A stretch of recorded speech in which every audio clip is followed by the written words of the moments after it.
Philosophy of happiness, the short of it. 1. Happiness dilemmas. Countless theories of happiness publicized and practiced over the span of human existence prove how much humanity yearns for happiness. But how much happier has following any of them made us? And how much do their authors or proponents know, or bother, about what makes us happy? All kinds of authorities have been so busy trying to sell us on their ideas, recipes and plans for happiness, and we have been so preoccupied finding answers from them, that asking us about our notions of happiness may strike them and us as an odd proposition. We have been conditioned ourselves to believe against overwhelming evidence that others know more about our happiness than we possibly can.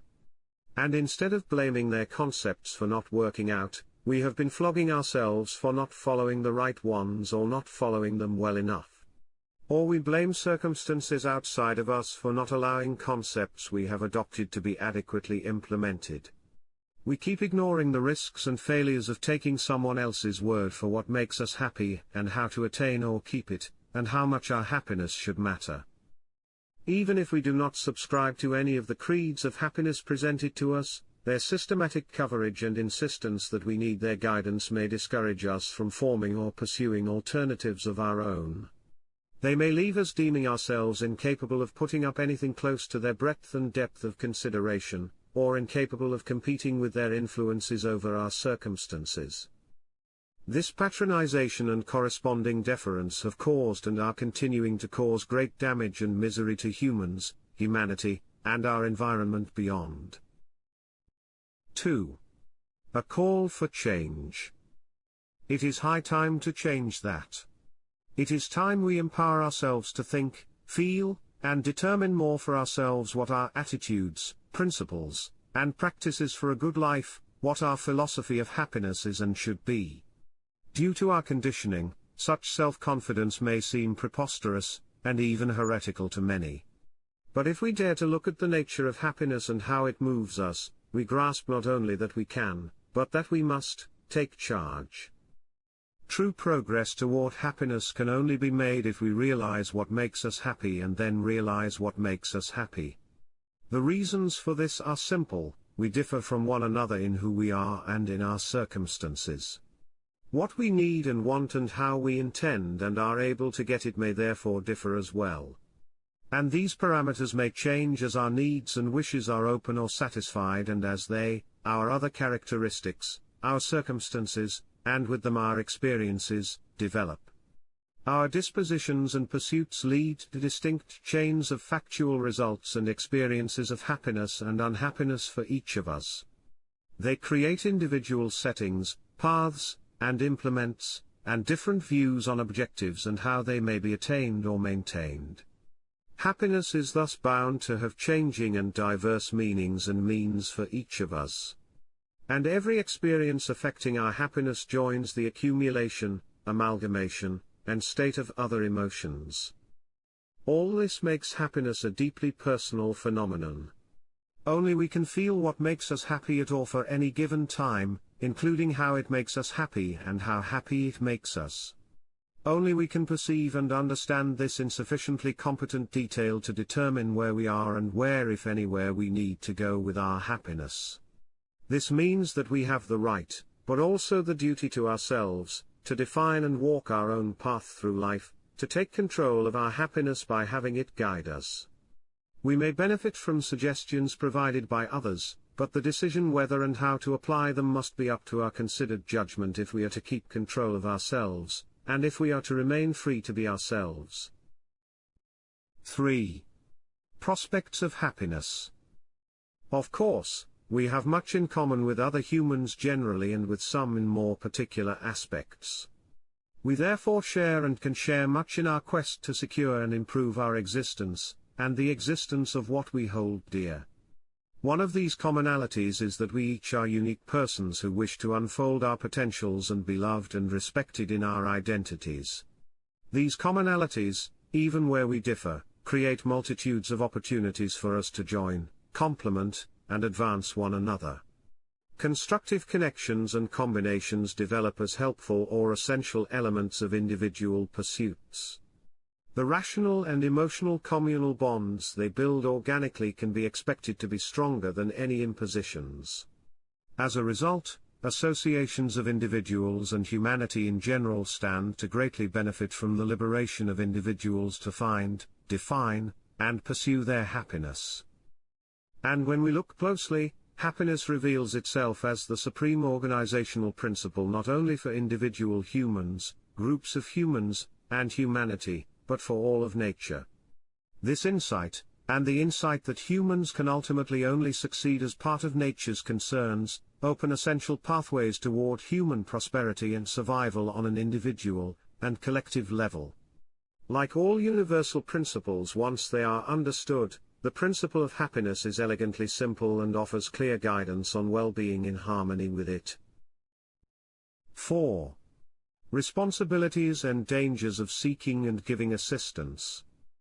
Yet, to be effective, this guidance must relate to our particular characteristics, experiences, and circumstances. My work assists readers in this vital undertaking without presuming or suggesting what makes them happy. I am careful about this with good reason. Even with the best intentions, others can only guess what makes us happy. They are relegated to drawing parallels or distinctions to their own parameters of happiness, either by assumption or observation. This undertaking is further hampered if they do not have a clear understanding of their happiness. And if they do, chances are they will be too intricately involved in pursuing their happiness to have much focus or time left to figure out ours. These obstacles of knowledge and attempts to make sense of our happiness, by making sense of theirs, cause limited understanding and all too often misunderstandings. Further, others might not care about, or might oppose, our happiness. They might only give it attention if they think it can assist them in their pursuit of what they deem makes them happy. They intentionally or unwittingly might attempt to convince us that furthering their pursuits will also propel ours. They might try to hide their agenda by telling us that their exclusive or foremost concern is our happiness and that we are advancing them as a mere means to our objectives. Those of us who do not have a firm grasp of their happiness might be vulnerable to such influences or even seek their leadership. They stand to miss out on realizing, in both meanings of the word, their own conceptions of happiness. These potentials and likelihoods require great circumspection and self-control in giving and taking guidance on matters of happiness. All I can, or anybody could, legitimately contribute to the happiness of others is offer assistance in their process of self-realization. The violation and abdication of this responsibility for individual self-realization, from both the giving and receiving sides, constitute the original sin of humankind. The continual failure to acknowledge and value individuality and to trust and promote its unfolding prevents the potentials of individual and collective human happiness from taking flight. It literally keeps us from coming into our own. And the resulting contrivances make us disregard and mistreat ourselves, others, and our non-human surroundings. 5. Intent and mission of my work.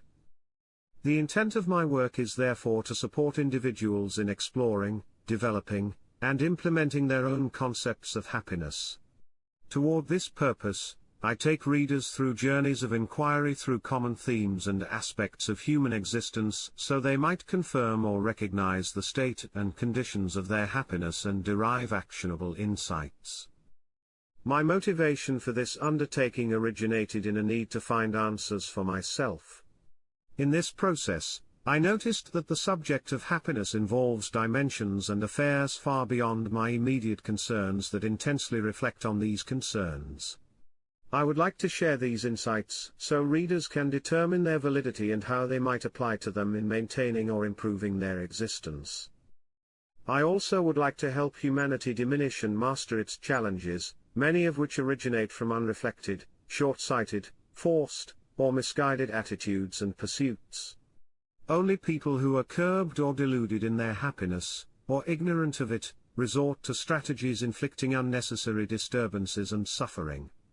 Happy people and those who understand happiness abhor strife, abuse, and destruction. They practice goodwill, love, healing, forgiveness, mutual support, and cooperation wherever they can. I wish I and everybody were surrounded by more such people. But the reality of the world is widespread torment of many kinds caused by unhappiness and perplexity about how to address it. I want to help mend this deficiency for my and everybody's sake, for future generations, and for the preservation and advancement of the precious nature of which we partake. This is my mission. It is the purpose of all my books, presentations, articles, and website. My work is directed to the vast majority of humans, but not everybody. It exclusively focuses on individuals in full possession of commonly available faculties that enable them to form well-considered objectives and pursuits. It does not address people who are temporarily or permanently impaired in such faculties as a matter of developmental or pathological shortcomings or for other reasons. Such persons may do well relying on others to supplement and possibly prescribe vital or beneficial assistances, determinations, and activities. In some cases, the dysfunction caused by impairment may warrant being prescribed or otherwise addressed by compulsory measures.